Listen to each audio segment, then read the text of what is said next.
Grizzly bears are fierce protectors of their territory, especially when cubs or scarce food are involved. Their attacks, though uncommon, are swift and devastating, often triggered by a single mistake or sudden encounter. These 6 stories reveal the razor-thin line between human caution and fatal error, where silence, surprise, or misjudgment turn deadly. From a tactical failure that cost 8 officers their lives to isolated survivors frozen in terror, this video will take you through 6 chilling tales of bear attacks on humans, showcasing the unpredictable nature of wildlife encounters in the rawest wilderness. Yuzhno-Sakhalinsk, Russia, May 5, 2025. In the dense forests of a remote Far Eastern island, a quiet war raged between conservation efforts and illegal logging.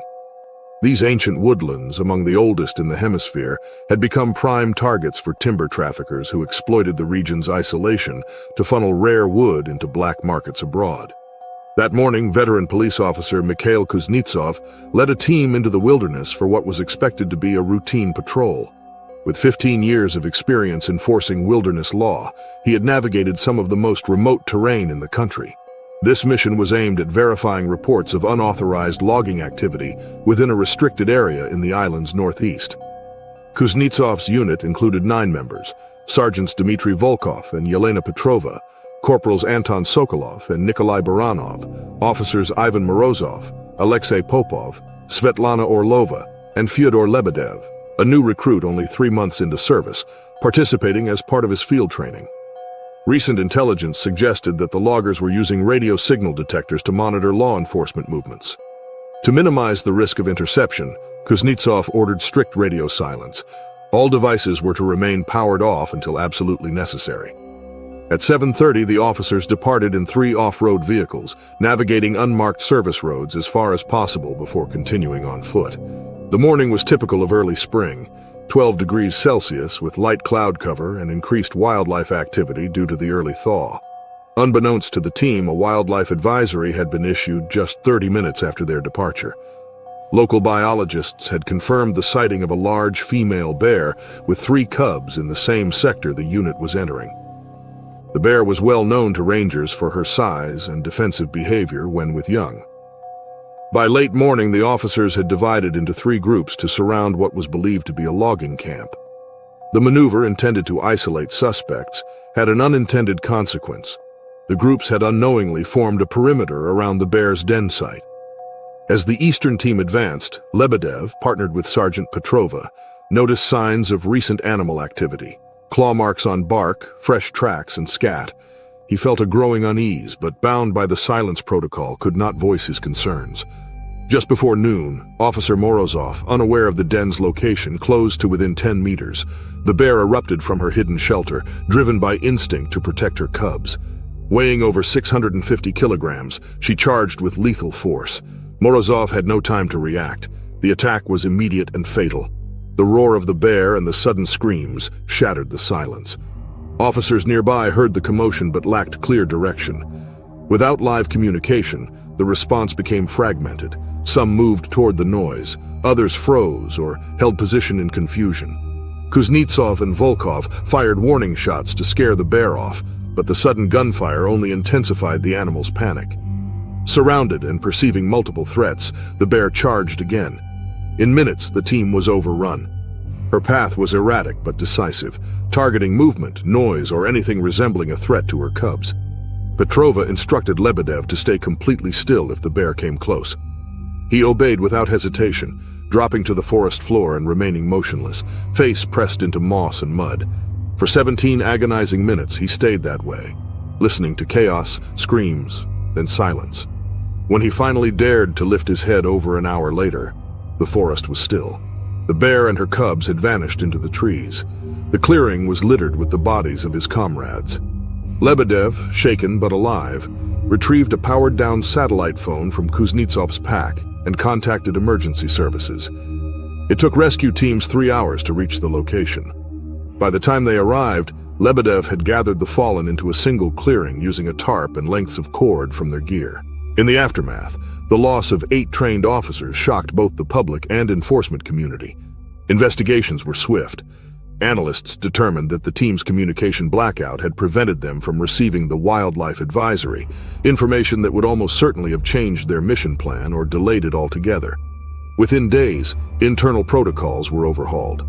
Continuous radio contact during all wilderness operations was made mandatory, and wildlife risk briefings became standard procedure for all mission prep. Real-time monitoring of environmental advisories became a non-negotiable part of field planning. A memorial was later installed at department headquarters in Yuzhno-Sakhalinsk. It bears the names of the fallen officers and stands as both a tribute and a reminder. Lebedev, the sole survivor, declined reassignment to administrative duties. Instead, he returned to field operations and eventually took on a leadership role in training new recruits. His instruction now includes a full-day scenario drawn directly from that tragic event, covering not only wilderness survival, but the crucial importance of adaptability, real-time information, and situational awareness. Lebedev would later incorporate the lessons of that day into every aspect of his training curriculum. His sessions emphasized not just tactical discipline and environmental awareness, but the unpredictable nature of the wilderness itself. He taught recruits that not all threats are human, and that in the forest, silence isn't always safety. Sometimes it's a warning you don't hear until it's far too late. Piatra Neamt, Romania, October 12, 2018. The Carpathian Mountains, stretching across Eastern Europe like an ancient spine, have long been a source of mineral wealth. For centuries, these rugged peaks were mined for salt, silver, and gold, leaving behind a vast hidden network of tunnels, shafts, and chambers beneath the forest floor. Near the scenic Romanian town of Piatra Neamt, many of these subterranean structures remain buried under layers of moss and silence, relics of long-forgotten industry. Among those captivated by these spaces was Dr. Matei Antonescu, a seasoned speleologist working with a leading geological research institute. Over a 15-year career, Antonescu had earned respect for his meticulous cave surveys and ecological fieldwork across the Eastern Carpathians. At 47, he remained deeply dedicated to exploring remote environments, often alone.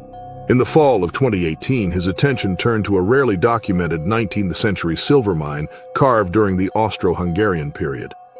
Located in a remote sector of the mountains, the site had seen little human presence in decades. Antonescu hoped to map its internal layout and assess its potential for future ecological research before winter snows made access impossible. That October brought an earlier-than-expected seasonal shift. Cold air swept down from the peaks, and wildlife had already begun retreating into dens. On the morning of the 12th, under overcast skies, Antonescu left his temporary field camp and set off toward the site. His assistant had returned to the capital 2 days prior for personal reasons, but rather than postpone the trip, Antonescu pressed on alone, something he had done many times before. With basic survival gear and layered clothing, he navigated a forest trail until reaching the mine entrance. Hidden by fallen branches and thick undergrowth, the entrance required minor clearing. Once inside, the air was cool and damp, filled with the sharp scent of stone. But something else lingered, a musty animal scent that made him pause. Still, he continued forward. Activating his headlamp, Antonescu documented his surroundings as he advanced into the mine. The main tunnel sloped gently downward, its timber supports surprisingly intact. After about 40 meters, the passage split into 3 smaller corridors. Following procedure, he marked his position and selected the center tunnel for initial exploration. As he progressed, the space narrowed. Soon he was crawling through a constricted shaft, the sounds of his movement, boots scraping, gear brushing rock, amplified by the close walls. Unknown to him, these noises were disturbing something further below. The warning came suddenly. A low, guttural growl reverberated through the tunnel. Antonescu froze, then slowly raised his headlamp. About 10 meters ahead, just past where the tunnel widened again, 2 amber-colored eyes reflected in his beam, eyes fixed on him from a massive shape in the darkness. A Carpathian brown bear, a large, solitary male estimated later to weigh nearly 300 kilograms, had taken refuge in the mine. It had likely selected the shaft as an early denning site, retreating from the approaching cold and encroaching human activity in the surrounding forest. Feeling cornered and defensive, the bear charged. Antonescu scrambled backward, slipping on the slick floor. One of the animal's swipes tore through his clothing and left a deep injury to his left shoulder, slamming him into the rock wall. Despite the pain, he remained conscious. In the confusion, he spotted a narrow crevice formed by a collapsed beam and wedged himself tightly into the gap, just wide enough to keep the bear from reaching him directly. For 6 hours, he remained there, wounded, silent, and motionless. The bear did not immediately leave. It paced nearby, growling intermittently and occasionally swiping at the rock barrier. The confined space amplified every sound.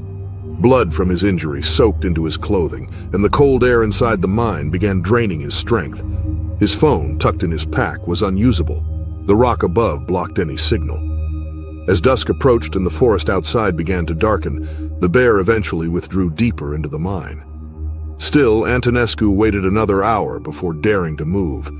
Slowly and with great effort, he crawled out of the narrow space and began retracing his steps through the tunnel. Every movement deliberate, every sound weighed against the possibility of triggering another response. By the time he reached the forest outside, night had nearly fallen. Exhausted, cold, and in pain, he made his way to his vehicle and drove to the nearest settlement. Local residents quickly recognized the seriousness of his injuries. An experienced physician provided initial treatment before arranging transfer to a hospital in the nearest city. Investigations later confirmed a broader trend. Brown bears across the Carpathians had increasingly begun using abandoned human-made structures, like old mines and cellars, for shelter. As logging and development disrupted their natural habitats, bears adapted by seeking isolated and quiet spaces underground. Wildlife authorities reviewed the incident and determined the bear had responded instinctively to a perceived threat in its temporary shelter. No further action was taken against the animal. Though Antonescu's physical recovery was swift, the psychological effects took longer to fade. When he returned to the field, he implemented strict new protocols. Remote camera probes were deployed before entering any cave or tunnel, and all expeditions, regardless of familiarity with the site, were done with at least one additional team member. His account of the event, later published in a scientific journal, played a key role in updating national safety guidelines for researchers and conservationists working in bear habitats. The old mine has remained undisturbed since, its shadowed corridors unofficially returned to the wilderness that reclaimed them. Today, Antonescu continues his work with a renewed sense of caution and respect for the unpredictable world beneath the forest floor. His experience is now required reading for new field researchers, serving as a powerful reminder that even the most experienced professionals are never truly alone in the wild. Porcupine Creek Canyon, nestled deep within the rugged backcountry of southwestern Montana, had been Wesley Thornton's second home for more than 3 decades. At 58, he was a revered figure among the region's outdoor professionals, a traditional hunting guide whose reputation was built on an impeccable safety record, unwavering discipline, and a profound respect for the natural world. Thornton's outfitting company embodied a no-frills ethos grounded in precise knowledge of the high country wilderness, and it was consistently booked years in advance by hunters who valued expertise and reliability above all else. The arrival of autumn transformed the Montana mountains with striking intensity. By late September, golden aspen groves blazed across the valleys, while the first dustings of snow began to cling to shaded ridges and rocky outcrops. For seasoned guides like Thornton, these seasonal markers carried deeper significance than mere beauty. They signaled shifting patterns of wildlife behavior, particularly among the area's increasing population of apex predators, bears, mountain lions, and wolves responding to the encroaching winter and dwindling food sources. Thornton's final client of the season was a 53-year-old orthopedic surgeon from the upper Midwest. Though an experienced hunter with over 20 years pursuing game across the continent, this was his first expedition into wilderness territory, known for large predators. At the trailhead on the first morning, Thornton delivered his customary safety briefing. Without uttering a word aloud, his methodical actions conveyed everything. Careful demonstration of deterrent spray use, rigorous scent control measures, and a strict emphasis on constant vigilance when moving through dense forest or open alpine meadows. It was a tacit understanding. Respect the wilderness, respect its dangers. The first 4 days of the expedition unfolded smoothly. Game signs were abundant, weather conditions favorable, and the client proved both capable and respectful of the environment. On the 5th day, conditions were nearly ideal. Cool air, steady wind, and low cloud cover combined to keep animals active and visible. By mid-morning, the client harvested a mature bull elk in a quiet alpine meadow located roughly 8 miles from their base camp, a remote site chosen for its strategic vantage and relative seclusion. What followed was a physically demanding yet routine task: field dressing the elk and preparing the meat for transport. Thornton approached the work with his characteristic precision, carefully ensuring the meat would cool efficiently by spreading tarps over shaded ground and securing the area from scavengers. Neither man suspected the unseen consequence of their activity. The scent of fresh blood had traveled down the canyon, carried on the crisp wind, and acted as an unintentional signal to a nearby predator. Wildlife officials later determined that a young adult male bear, struggling to prepare for hibernation after an unusually dry summer, had been drawn to the scent. The bear's natural forage had been drastically reduced, and competition from other predators further restricted scavenging opportunities. Faced with scarcity, the animal's behavior grew desperate and uncharacteristic. The first warning of imminent danger came from the horses tethered near the clearing's edge. They shifted uneasily and emitted distressed vocalizations. Thornton immediately recognized the signs, his gaze sweeping the surrounding tree line. Emerging from a dense stand of pines, the bear stepped into view, just over 40 meters away, nostrils flaring as it locked onto the scent. Without hesitation, Thornton moved to place himself between the bear and his client. He drew a revolver he had carried for years, but had never previously needed to use in defense. The bear's posture left no room for doubt. This was no casual investigation. It was a deliberate, aggressive advance. When the bear closed to 20 meters, Thornton fired a warning shot into the ground. The thunderous report echoed through the canyon, yet the animal remained undeterred. Instead, the sound seemed to trigger an escalation. The bear dropped its head and charged with terrifying speed and force. The attack came swiftly, the collision sending Thornton backward, his body pounding the earth beneath the bear's enormous weight. The assault lasted less than 2 minutes, but was brutal beyond measure. Nearby, the client remained frozen, obeying silent commands to stay still despite a primal urge to flee. The sounds of crashing limbs, guttural breaths, and raw violence filled the air. Eventually, the bear tore away a large portion of the elk and vanished into the forest. Thornton, grievously wounded, was still alive. The client's instincts took over. He rushed to his guide's side, immediately attending to deep lacerations across Thornton's torso and neck, a puncture wound in his upper leg, and severe blood loss. Using supplies from their emergency kit, he stabilized the wounds and activated a satellite beacon to summon rescue.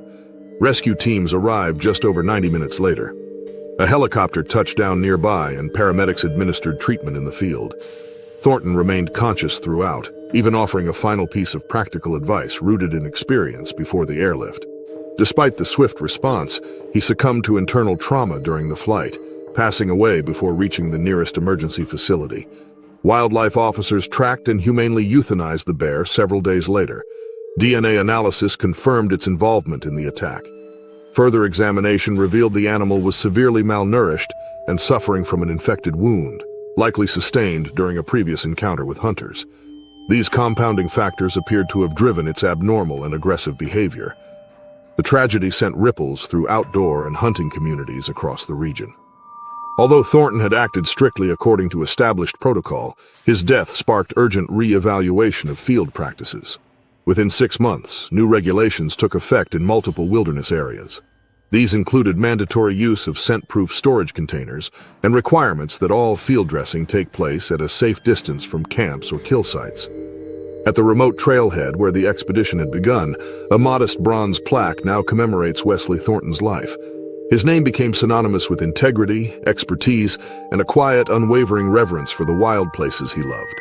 In the months following the incident, the surviving client established a non-profit foundation in Thornton's honor.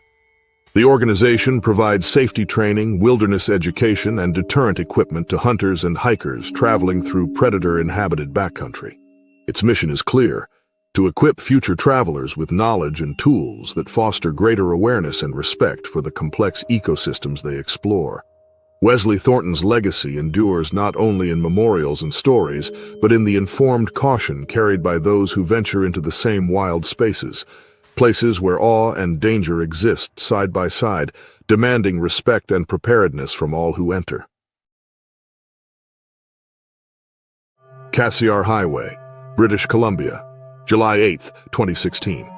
Cutting through some of North America's most remote terrain, the Cassiar Highway stretches for 874 kilometers across northern British Columbia, linking it to the Yukon. For much of its route, the two-lane road traverses an immense wilderness, forested ridgelines, alpine passes, and long, empty valleys where cell coverage vanishes and traffic is a rare occurrence. 42-year-old Emmett Hollingsworth knew this stretch well.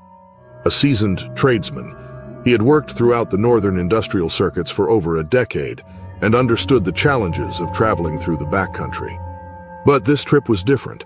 His 12-year-old daughter Zephyr was with him, visiting his worksite during her summer break. That year, the region was experiencing unseasonably high temperatures. Days climbed above 30 degrees Celsius, even at elevation, and wildlife biologists later noted behavioral shifts among native species. Grizzly bears, in particular, had been sighted in unfamiliar areas, drawn by water sources, roadkill, or in some cases, the smell of food left by passing travelers. Roughly 320 kilometers north of the nearest settlement, with no services for hours in either direction, Emmett's truck began to overheat. Steam rose from the hood. A quick inspection revealed a split radiator hose, a relatively minor failure under normal conditions, but a serious one this far from assistance. There was no phone reception and traffic was sparse. They had seen only 2 other vehicles that day. Emmett began unloading supplies to locate his emergency repair kit. 2 coolers were set aside, one containing perishable food, and bags and camping gear were moved from the cab. As he searched, neither he nor Zephyr noticed the grizzly bear until it emerged silently from the tree line, just off the road behind them. The bear, later identified through tracks and analysis as a mature male weighing approximately 280 kilograms, was likely drawn by the scent of food. It stood at the forest's edge, head high, testing the air. Zephyr spotted it first. Her sudden reaction drew Emmett's attention. In an instant, the atmosphere shifted. Staying calm, he instructed his daughter to slowly retreat toward the truck. He attempted to deter the bear by making himself appear larger, waving his arms, shouting, tossing small rocks into the nearby brush. These gestures gave the bear a momentary pause, but they weren't enough to turn it away. Its attention was locked on the open cooler. As the bear began to approach, Emmett knew the priority was safety. He helped Zephyr climb onto the roof of the pickup truck, following quickly behind. From this vantage point, they remained visible but out of immediate reach. What followed was nearly 50 minutes of tense observation. The bear moved with deliberate ease, using its powerful limbs to tear open the cooler, scatter food across the gravel, and crush containers with little effort. It showed minimal interest in the humans watching from above, acknowledging them occasionally with a glance, but never directly threatening them. The midday heat posed a different danger. The sun beat down on the metal roof of the vehicle, quickly turning it into a scorching surface. Zephyr's skin began to redden and blister in places. Emmett gave her his shirt, using it to create a thin barrier between her and the hot metal. Still, the discomfort grew with every passing minute. Eventually, a camper van appeared on the road, heading north. Emmett signaled urgently. The vehicle slowed. Its driver, Reginald Pearson, a retired wilderness ranger, immediately understood the situation. He used the van's horn repeatedly, creating enough noise to unsettle the bear. After a final glance, the animal began to retreat. Not hurriedly, but with the same steady confidence it had shown throughout. It disappeared into the trees. Pearson provided first aid for Zephyr's minor burns and shared water and supplies. Drawing on his experience, he helped Emmett fashion a temporary fix using duct tape and a section of hose from his own vehicle. He then escorted the truck for the remaining 80 kilometers to the nearest fuel stop to ensure they reached safety. Wildlife authorities later reviewed the incident and found that the bear had behaved naturally, drawn by accessible food, not aggression. The site was added to a list of locations for updated safety signage, reminding travelers to secure all food and waste properly, even in areas where bear sightings are infrequent. For Zephyr, the event left more than physical marks. In the weeks that followed, she struggled with sleep and developed anxiety around animal sounds. Even benign wilderness audio, like wind in the trees or a crackling campfire, could spark moments of fear.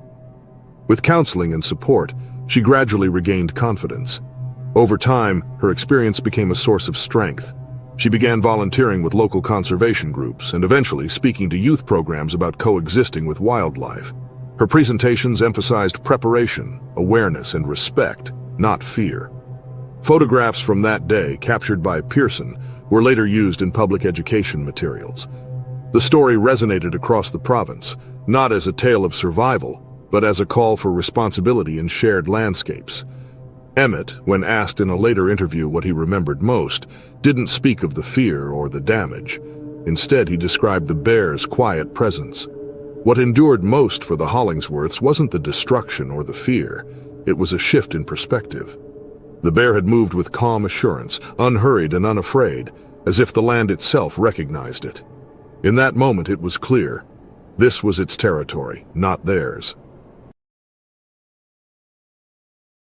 Lake Gogebic, Michigan, February 3, 2009. In the depths of winter, Michigan's Upper Peninsula becomes a realm of silence and snowdrift. Lake Gogebic, the largest natural inland lake in the region, freezes to a solid sheet of ice by February, thick enough to support vehicles, snowmobiles, and the makeshift villages of ice fishing shelters that appear each year like clockwork. To those who lived here or returned annually, it was a place of solitude, challenge, and seasonal ritual. Thaddeus Kowalczyk, a 36-year-old tradesman from a lakeside town further east, was among the dedicated few who braved this icy expanse each year. Ice fishing wasn't just a pastime for him. It was tradition, solitude, and a brief reprieve from the demands of modern life. He set out alone in early February, as he always did, with a custom-rigged snowmobile, a portable ice shelter, and provisions for a full week on the ice. The winter of 2009 was unforgiving.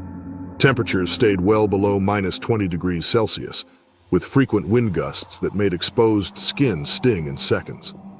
Kowalczyk's shelter, insulated and fitted with a small propane heater, offered relative comfort against the deep freeze. He had set up 2 kilometers from the nearest shoreline, an area known to local anglers for consistent walleye and perch activity. Wildlife experts would later point to the unusual behavior of black bears that winter.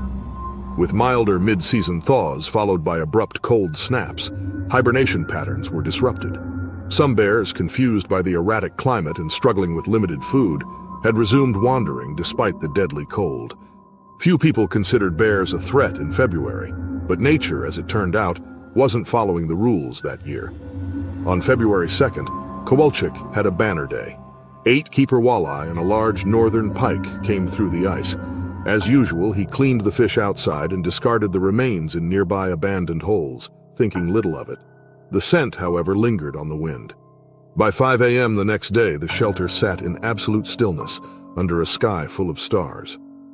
Kowalczyk was half asleep, curled in his sleeping bag, when a faint scraping sound reached his ears, barely audible over the hum of the heater. He ignored it at first, assuming it was snow shifting in the wind, or perhaps frost crystals brushing the fabric walls.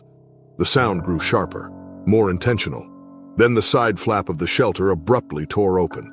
Cold air rushed in, along with the unmistakable form of a black bear.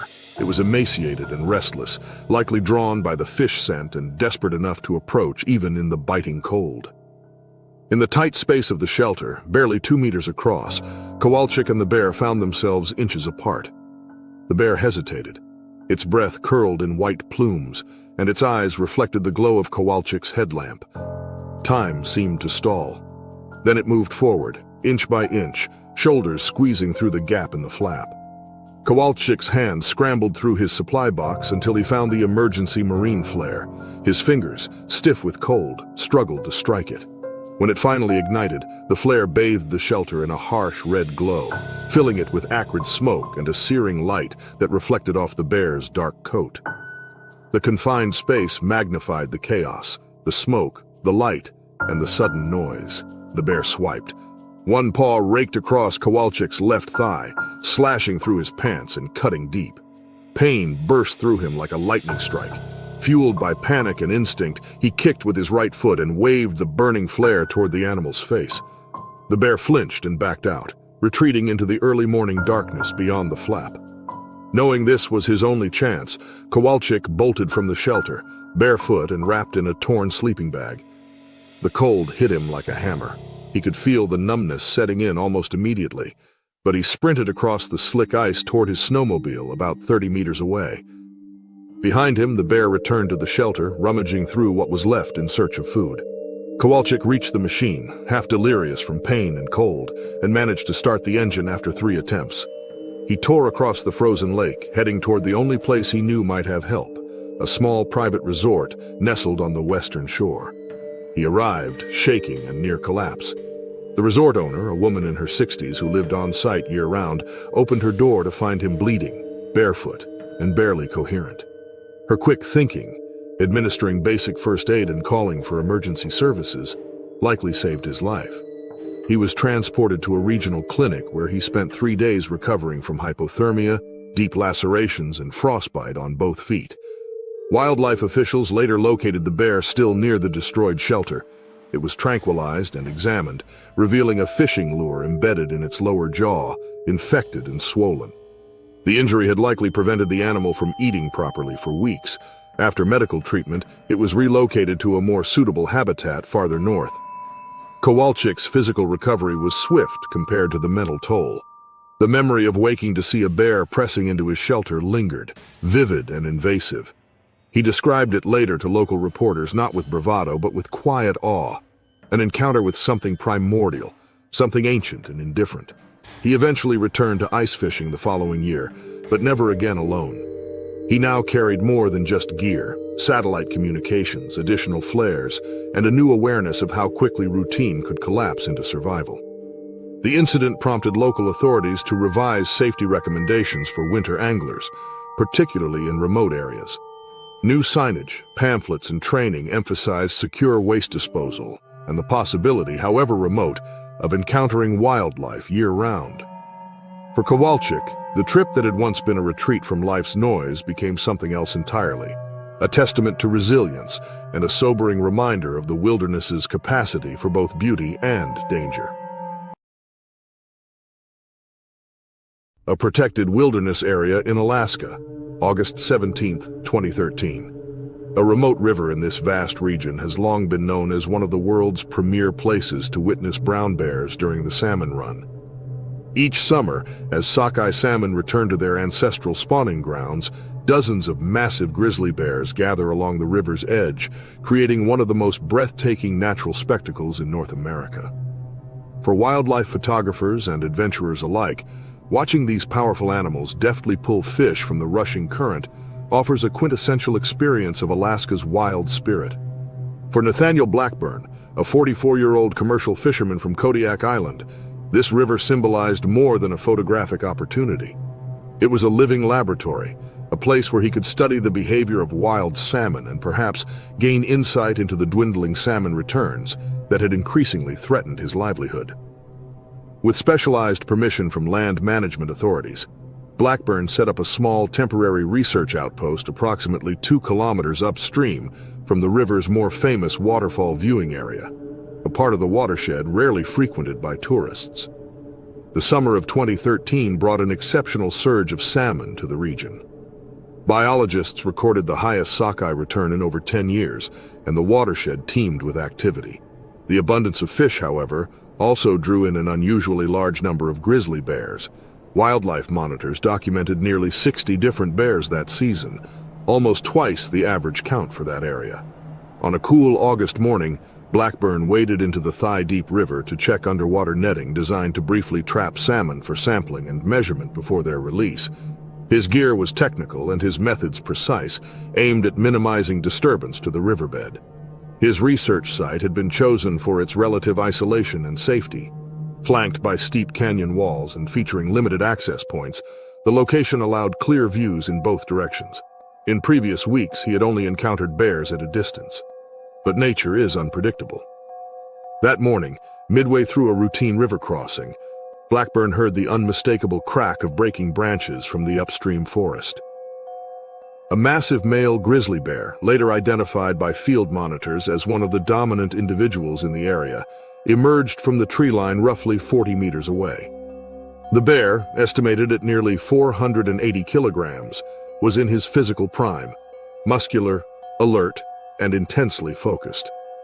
Biologists would later theorize that this particular bear had been displaced from its preferred fishing grounds by younger rivals and was now exploring alternative sites. Blackburn, caught in the middle of the river, had no time to reach either bank safely. With no other viable option, he scrambled onto a partially submerged fallen tree stretching across part of the channel. The log was slick with moss and river spray, offering little grip or comfort. As the cold water swirled around him, he could only watch as the bear entered the water upstream. To his relief, the bear appeared uninterested in his presence. Instead, the animal's attention was fixed on the salmon hovering just behind the submerged log. With swift, deliberate motions, the bear began fishing, its massive paws slicing through the current with remarkable precision. In one clean strike, it snatched a salmon from the water and tossed it onto a nearby boulder. For the next 20 minutes, Blackburn remained completely still, his muscles tensing with fatigue and his soaked gear drawing the chill deeper into his bones. The bear moved methodically, focusing on the task of feeding. Every sense was heightened for Blackburn: the scent of wet fur, the scrape of claws on stone, the subtle changes in current. Each detail etched itself into his memory. Eventually, the bear moved further upstream, vanishing around a curve in the canyon. Still uncertain whether it might return, Blackburn remained motionless on the log for several more minutes. Only when the silence grew long and steady did he descend carefully and make his way to shore, his legs trembling from both the cold and the release of tension. Back at his camp, he reported the encounter to park headquarters via radio. A ranger advised him to relocate his equipment closer to regularly patrolled areas, and noted that this particular bear had recently exhibited increased aggression, possibly due to an injury sustained in a territorial altercation with a younger male. Surveillance photos later showed a visible wound on the bear's shoulder, consistent with such a struggle. Though not life-threatening, the injury may have explained the bear's deviation from more competitive fishing zones. Blackburn finished his research session without further incident and left the area 3 days later.